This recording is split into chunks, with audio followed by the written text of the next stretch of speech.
What if the first alien life humanity discovered wasn't microbial or even animal, but something entirely unexpected? Imagine trees that walk, towering beings of bark and leaf that move with purpose across an alien landscape. This is the story of the American crew of the starship, Pioneer Horizon Dash, who landed on a distant planet only to uncover a secret older than Earth itself. What happens when explorers meet a sentient ecosystem that doesn't just react, but communicates in ways beyond human comprehension? Stay tuned for a tale of discovery, danger, and the limits of human understanding. Don't forget to subscribe to our channel for more mind-bending stories from the cosmos. And let us know in the comments, what would you do if you encountered a walking forest? The starship Pioneer Horizon descended through the atmosphere of Kepler for 38b, its hull glowing faintly orange as friction heated the reinforced alloy. The planet below was a mosaic of greens and blues, its surface teeming with what appeared to be dense forests stretching as far as the scanners could detect. For months, the crew had traveled through the void, their mission clear: explore, document, and determine whether this distant world harbored life. They were not prepared for what awaited them. The ship's landing struts crunched into soft soil, and the external cameras revealed a landscape unlike anything they had seen before. Towering trees stretched toward a pale lavender sky, their leaves shimmering like liquid metal under the light of a distant sun. But something was off.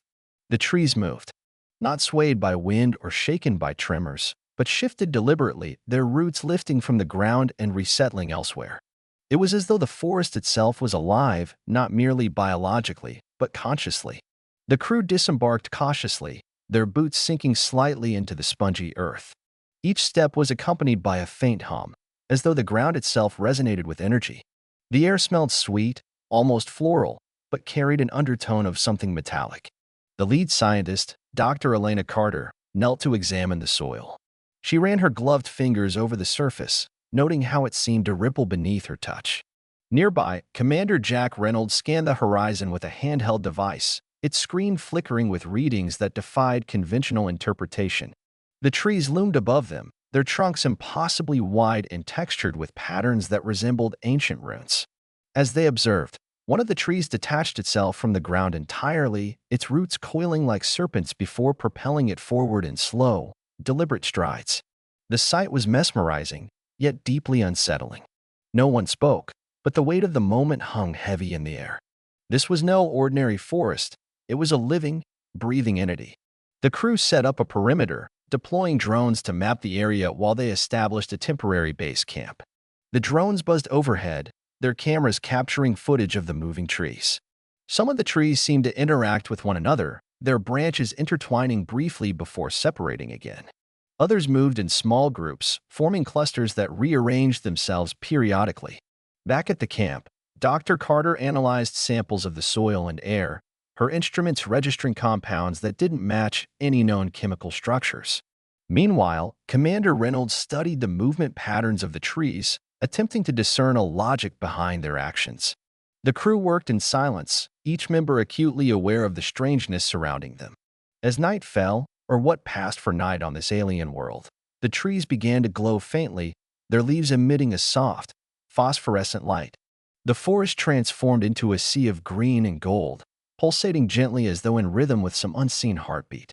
Days passed, and the crew grew bolder in their exploration. They ventured deeper into the forest, their path illuminated by the glowing trees. The air grew thicker, almost syrupy, and the hum beneath their feet intensified. At times, the trees would pause in their movements, turning their trunks toward the humans as though observing them. Dr. Carter began to suspect that these trees were not merely alive, they were intelligent. She noticed patterns in their behavior, subtle shifts in their positions that suggested communication. The crew's biologist, Mark Torres, discovered strange pods nestled among the roots of one tree. Inside the pods were gelatinous spheres, each containing what appeared to be embryonic forms of smaller trees.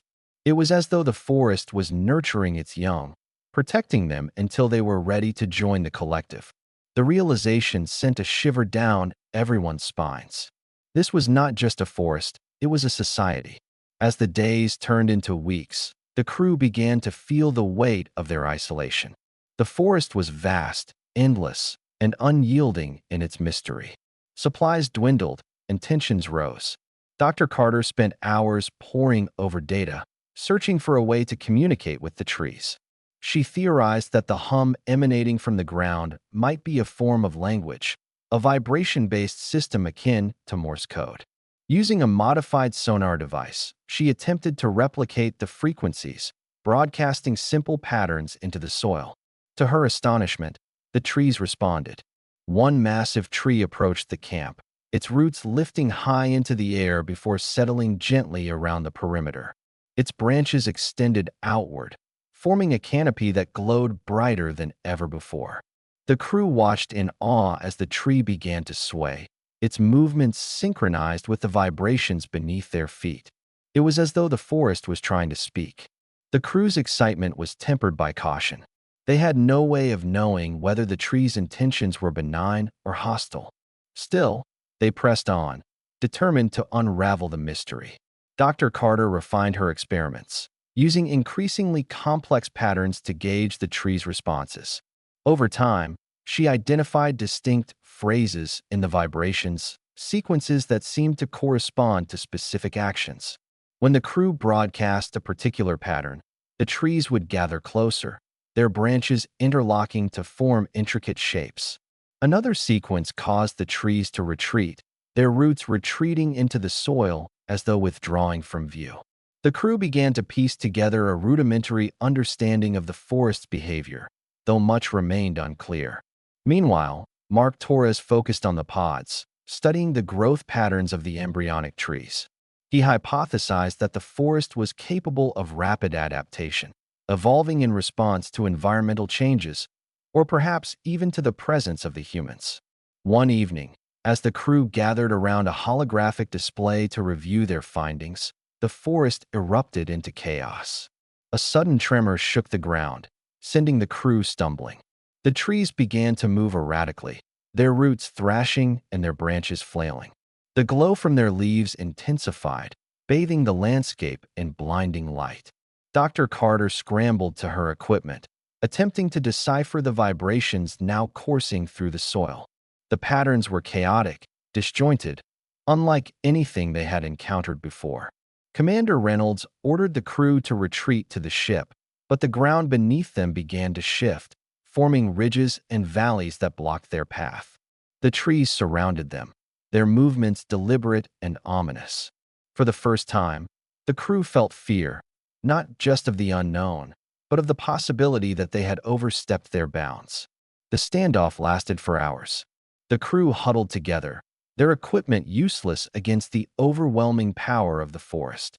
Slowly, the tremors subsided, and the trees returned to their earlier patterns, resuming their slow, deliberate movements. Dr. Carter reviewed the data, searching for a trigger that might have provoked the outburst. She found nothing definitive, but a theory began to form. Perhaps the forest had sensed the crew's attempts to communicate as a threat, interpreting their signals as invasive rather than curious.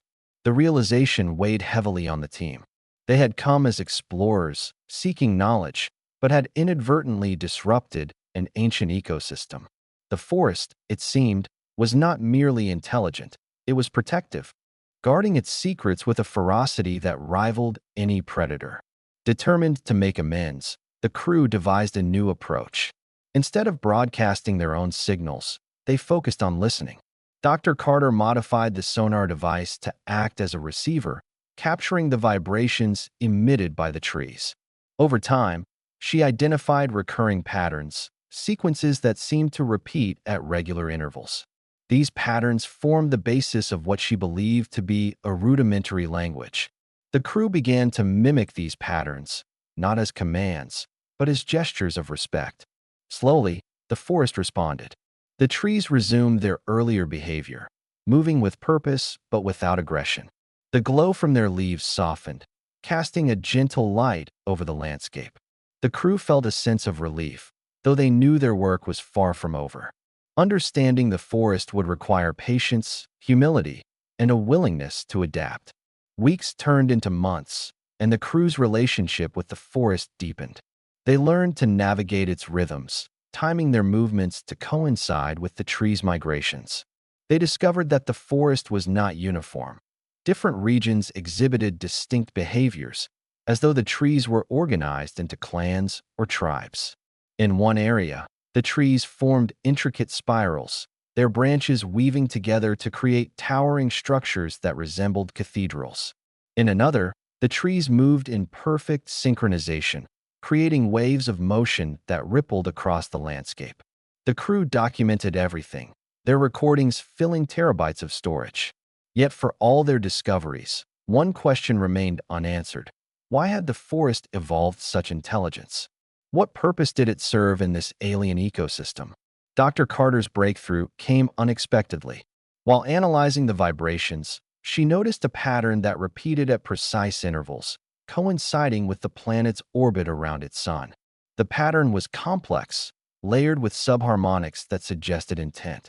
She theorized that the forest was not merely adapting to its environment, it was shaping it. The tree's movements influenced the planet's climate, regulating temperature and moisture levels to maintain a delicate balance. The forest was not just a part of the ecosystem. It was the ecosystem, a living organism that sustained itself and everything around it. The implications were staggering.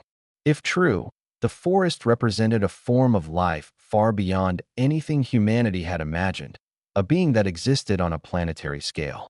The crew's newfound understanding brought both clarity and unease. They realized that their presence, however well-intentioned, posed a risk to the forest's equilibrium. Every step they took, every signal they broadcast, had the potential to disrupt the delicate harmony. Commander Reynolds made the difficult decision to limit their interactions, confining their activities to a small area near the ship. The crew complied, though the decision weighed heavily on them. They had come to see the forest not as an object of study, but as a partner in discovery. Leaving it behind felt like abandoning a friend. Yet they knew they had no choice. The forest's survival depended on their restraint. As the crew prepared for departure, they left behind a series of markers, devices designed to monitor the forest's activity. They hoped that future missions would build on their findings, deepening humanity's understanding of this extraordinary world. On their final day, the crew gathered at the edge of the forest, watching as the trees moved in their slow, deliberate dance. The glow from their leaves pulsed gently, as though bidding farewell. Dr. Carter activated the last of the markers, embedding it in the soil. As she turned to leave, she felt a faint vibration beneath her feet, a pattern she recognized. It was the same sequence they had used to greet the forest, a gesture of respect. The crew froze, overwhelmed by the realization that the forest had remembered. The journey home was long and silent. Each member of the crew reflected on their experiences, grappling with the enormity of what they had witnessed. They had set out to explore a distant planet, hoping to find evidence of life. Instead, they had discovered something far greater, a reminder of the interconnectedness of all things, a testament to the resilience and ingenuity of nature. The forest had changed them, challenging their assumptions and expanding their understanding of what it meant to be alive. As the Pioneer Horizon re-entered Earth's atmosphere, the crew braced themselves for the questions that awaited them. How would humanity respond to the knowledge of a sentient forest, a being that defied categorization? Would they seek to understand or to exploit? Months after their return, the crew reunited for one final debriefing. The forest had become a global sensation, its story captivating audiences around the world. Yet for the crew, the experience was far from over. They had dreams of walking trees, visions of glowing leaves that pulsed with life. Each dream was a reminder of the bond they had formed, a connection that transcended words. As they parted ways, they shared a silent promise to protect the forest, to ensure that its secrets remained safe. Somewhere, on a distant planet, the trees continued their eternal dance, unaware of the impact they had made. Their story was just beginning, and so was humanity's. Don't forget to subscribe to our channel for more incredible tales of exploration and discovery. What do you think lies beyond the stars? Let us know in the comments below.